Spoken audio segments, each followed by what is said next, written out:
I think this music is a link to that chain of music. For example, you got rock and roll. You have many other styles of music that have been through the years.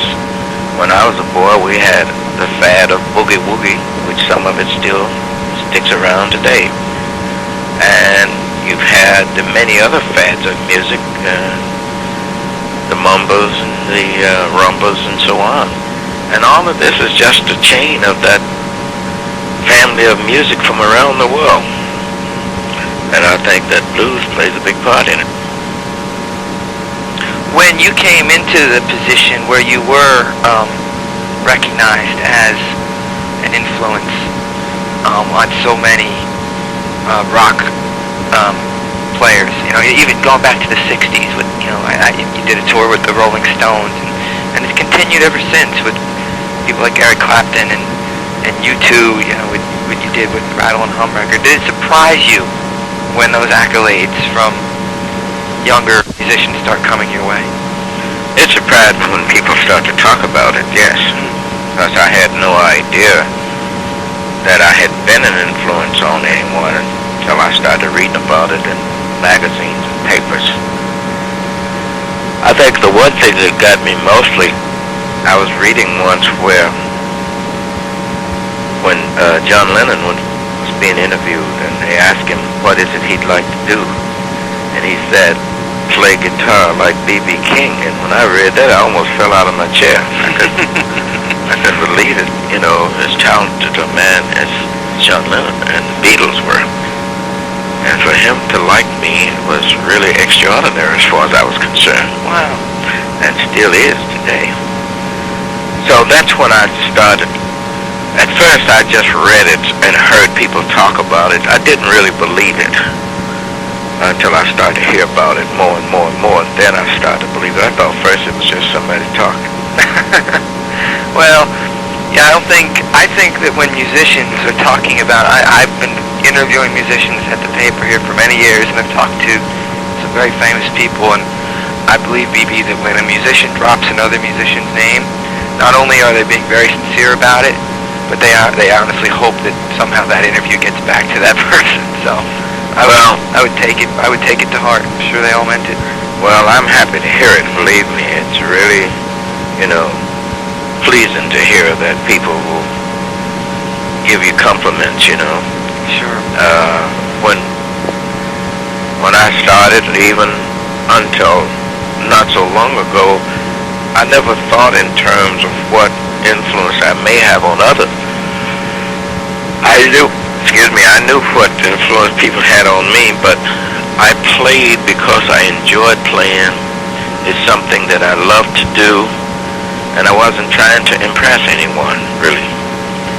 I'm glad if they were, but I'm saying I wasn't trying to impress anybody. I was just playing my feelings, and believe it or not, I still do that today. At 74, I play my feelings, the way I feel. I've been criticized sometimes. People said I'm the same old soup. But that's all right. The same old soup with me makes me feel good nightly and seemingly makes others feel good. But I think, though, in the last 10 or 15 years or more, I'm now more concerned about what younger musicians think of me. In other words, I try now not to just go out, but to try and be something that they would be proud of. That's interesting. That I do now. But at first I didn't. I interviewed some local blues players this week, and as I told you earlier, one of the things that we're going to do when we run this interview with you on Friday is also run a side story where other local musicians here from Pennsylvania talk about you. And some of these guys are national recording artists. And one guy told me that you're the reason he started playing, and he plays your model Gibson on stage for 20 years now because of the tribute to you. And I hope you get to see this story. I'll make sure I bring it over to the venue. But a lot of them, 2 or 3 of them said to me that BB makes every note count. Oh, I'm glad to hear that. I think, though, not to put a hole in the balloon, bust a balloon for me, but I'm kind of like a story I once heard about animals. This fox was passing under this great tree, Okay. and animals was up in the tree eating grapes. So he yelled up at them, says, throw down some grapes, guys. And they said, you kidding? You want some grapes, you come up and get them yourself. So the fox knew he couldn't climb trees, so he said to himself, okay, you're probably sour anyway. So I kind of like that. I didn't practice as much as a lot of the guys that can play so fast and execute so good, you know. Mm-hmm. So when I hear them doing that and hear all the nice things they play, and I find that I can't play it as they do, and I can't play half of what they're playing. So I say to myself, well, it probably wouldn't sound that good with me trying to do it anyway. So that's an excuse, believe it or not, for not practicing as much as I should have. That's great. Wow. Well, I mean, I know you've reached people. You've got the Grammys and the hits and the accolades, some of the things we talked about. And one of the things that I do know about you is that you're still a hard-working touring musician. I don't know how many shows you do a year now, but I know at one point it was well over 300. Yes, I'm not doing 300 this year, but I'm sure I'll do well over 200. That's amazing. What is it about? This is my last question for you, BB. What is it about audiences and the road that still appeals to you after doing this all your whole life? It's almost like food for a hungry man, and I stay hungry for an audience all the time. And it seemed to me it adds life. It adds strength to this old guy anytime that I'm on stage and see an audience. And it's a rare thing for me today to walk on stage and the audience doesn't stand. I've never asked them to do that, but I think it's the respect that they have for me, the reason they do it. And believe me, I feel special when they do that. It makes me feel so good. Today, I don't have to do it. I'm in pretty good shape financially. I'm not rich, but I could retire today, and I could have retired when I was 65. My manager and people that I'm associated with helped me make some good investments, so I'm in pretty good shape financially. But I do this because I've got the best band I've ever had. These guys are like family members to me. And they have families, some of them, and children in school and so on. And so in order to keep them together, I do have to work some, because they need to work. Right. And other than that, I have to pay the bills, naturally. Sure. But I do it because I enjoy doing it. I really enjoy going places, meeting people, making friends. I've played 88 different countries around the world, and gosh, it's each time I go places. I was even in Kosovo before the war started. I was over there. I played Belgrade many times. I played the many countries, including Russia, when it was, and even the Soviet Union when it was the Soviet Union, and many places, to Japan, Southeast Asia. I played China. I think what I'm trying to say to you, each place I go, it's sort of like, instead of being in Connecticut today, it's going to Pennsylvania tomorrow, right? Detroit, Michigan, and so on. That's the way these places now seem to me. It seems like a part of the world that I live in. And I enjoy this. I really enjoy this. Enjoy going to these many places. So I think that's another reason why I'm out here. Well, we're really looking forward to having you Friday. Like I said, we're going to play this. I appreciate you taking. I don't know. I appreciate you granting me the interview. It means a lot to me, and I'll make sure you get a copy of it. I'll bring it over, and I'll give it to Sherman or somebody. Make sure that you get to see it on Friday. I appreciate that very much. And I'm looking forward to the show, BB. Thank you again so much. Thank you for your interest. Have a great day. Sure. Same to you. Bye. Bye. Well, I'm fine. How are you? Good. I understand you just got in, so I appreciate Just got in. I'm sure you would rather unwind, but Sherman told me to call you at 6 o'clock sharp, so... Well, here I am. It's 2 o'clock here. Yeah. So here we are. Well, you're coming back to play the Kirby Center in Wilkes-Barre, and it was only about 14 months ago that you played here. Sold-out crowd, an amazing concert. One of the best times I had last year at any show I saw. Well, thank you very much. Oh, it was an amazing show. I mean, it was... People were talking about it for weeks afterwards, so I'm really looking forward to having you back into town. And I guess part of the reason, I guess a good way to start our interview is to ask you a question. You know, here you are, 75 years old now, right? Yes. And you're in Alaska. Yeah. And in what's wrong with that? And in a couple weeks, you're going to be in Pennsylvania. I mean, what's wrong with that? Nothing's wrong with that. You're a busy man. And I guess that leads to the question, Phoebe, what inspires you to keep playing so much? It's amazing. Well, for one thing, I love to play. And when you got a band like I have, I've got the best band I think I've ever had. In order to keep a band together, you got to give them some work. They have families. Some got kids in school and college. And once you're out here, you obviously make bills, so you got to pay them. Sure. So that's one thing. But I'm not doing it because I have to. I'm doing it because I enjoy doing it. Right. I could have retired. I've invested pretty good, thanks to my managers and agents. I could have retired long before I was 65. Wow. So I'm doing it because I enjoy it. What is it about those performances that you still enjoy? I mean, when I saw you I here, enjoy all of them. I don't play in it that I don't enjoy. People usually, to me now, are better to me than ever before. It's an art thing for me to walk on the stage today.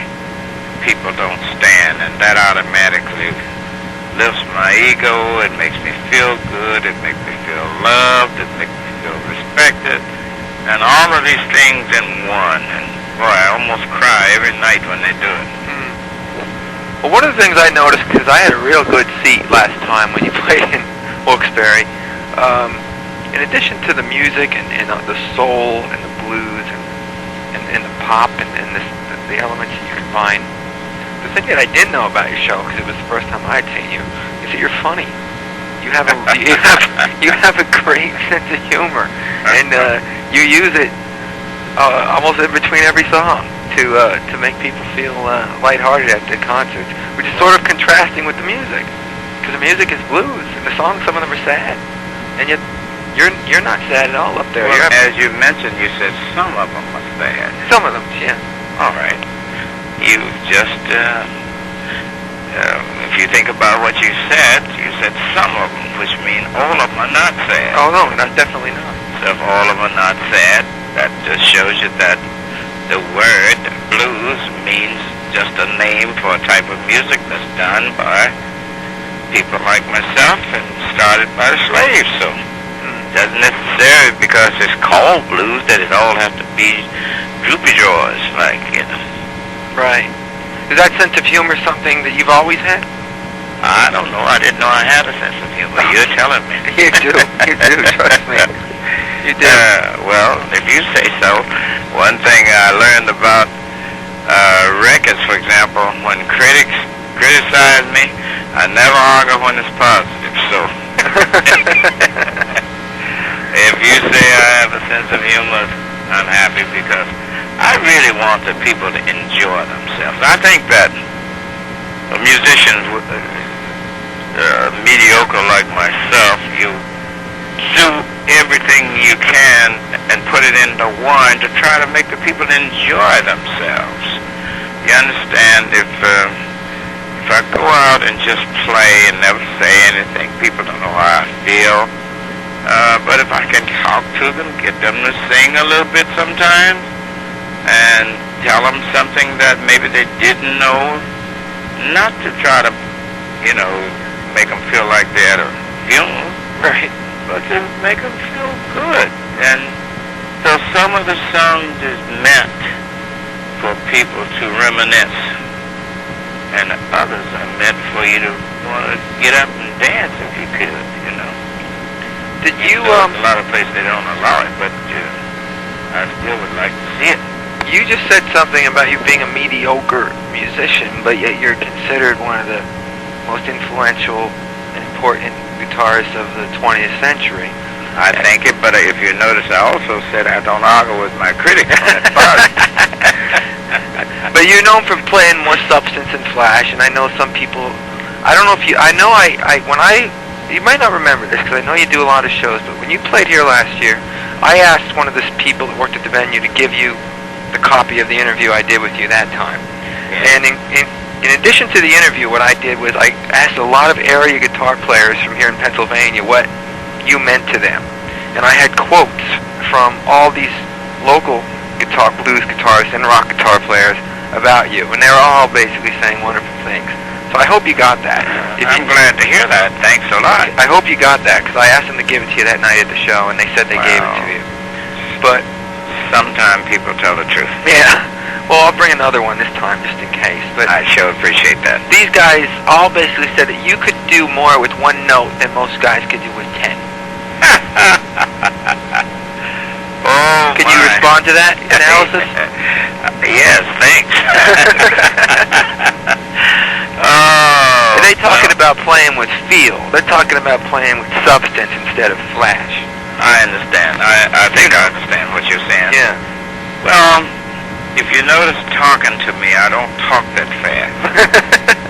No, I'm serious. I don't talk that fast, so I think I play similar to the way that I talk. When I'm trying to get a point over, I don't have a lot of the big words or the sly or slick words to say to try and make myself understood. So I think I play similar. It's simple, but it's my way of expressing myself. Now, a lot of the guys that play, they're so well rehearsed. They're so well, they practice and they're good. They're fast. So I never did do nearly enough practicing. And so I'm not fast like a lot of people. And I find that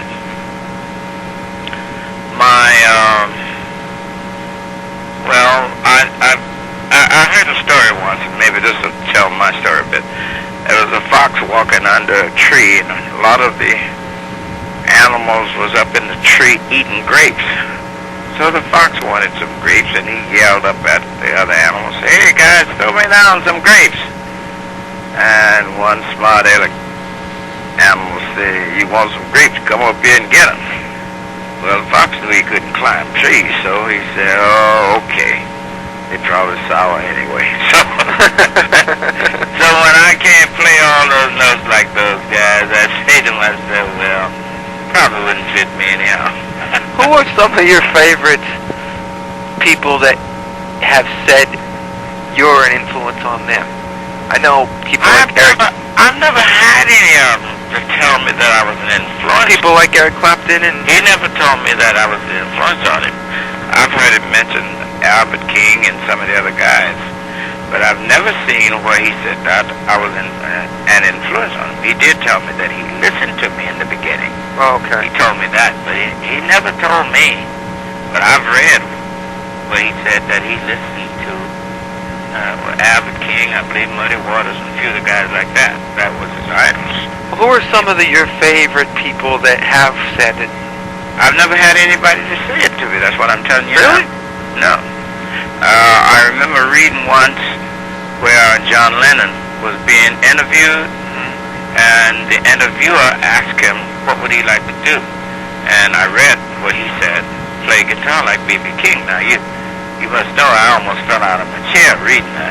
Wow. Yeah, one of the most talented people and most proper people in the world to say that, which made me feel good, but he never told me that. Right. I read what he said, and I've never had any of them, any of the young or old, to tell me that they learned from me. Many of them have told me that they listened to me when they were starting. Okay. My last question, I guess, because I'm trying to ask you some different ones since I did have the opportunity to interview you last year. I want to make this story maybe a little bit different. Your show last year at the Kirby Center, which is a big theater, almost 2,000 seats, and they have a lot of shows there, and they get a couple hundred people there sometimes. You sold out the place in like 2 days. The tickets were gone. Got lucky. I had people asking me, because I work at the paper here, hey, Alan, can you get us some tickets? And I'm like, hey, if they're gone, they're gone. I don't have any connections like that. But my question for you is, how do you feel about that audience? I like it. I like it very much. That must like be I said, I feel lucky. To be a blues singer and people like me well enough to come out to see me. I like that. I think that I'm a very lucky person. But even though being a blues player, I don't put our music down. I think our music is good like other types of music is, So, and I feel that there are people, more people than a lot of the radio stations give them credit for. Excuse me, a lot of the stations don't play blues, but a lot of people like blues. Right. And you can tell that by the people coming. I don't think they all came just to see what I look like. Right. They came to hear you play. I think so. What inspired you to start playing? This is my last question for you, B. What inspired me to start playing? Well, when I was very small, my mother used to take me to church. Okay. And my pastor in the church played guitar. And he sang. And I wanted to be like him. My family used to tell me one day I probably would be a preacher. Okay. And I wanted to be. So I started out to be a gospel singer. Okay. And I wanted to play guitar like my pastor. Okay. But when I used to sit on the street corners when I was a teenager, sit on the street corners and play, people that would request gospel songs would always, when I finished, pat me on the head and say, "That was great, son. Keep it up. You're going to be great one day." But they didn't put nothing in the hat. But people that would ask me to play a blues song or something like that would always give me a nice tip. So I guess that motivated my blues playing. That's a great story. I never read that one before. That is the truth. I appreciate that. I'm going to use that one in the story. Well, Sherman told me I had 10 minutes with you, so I don't want to take up any more of your time. I know you want to relax. I know you're... No, it's not that. I got 2 or 3 other more interviews to do. Okay. Well, I know you're halfway across the world, too, so I appreciate you taking that time And for would me. you believe that it's very pretty here in Fairbanks? We just left from Anchorage, about a 50-minute flight, and now we're in Fairbanks. It's snow and ice everywhere I see, but it's a very pretty day here. It's cold, though. It's cold, but not a lot of wind blowing, and so I guess it's something like in the 20s. But it's so pretty.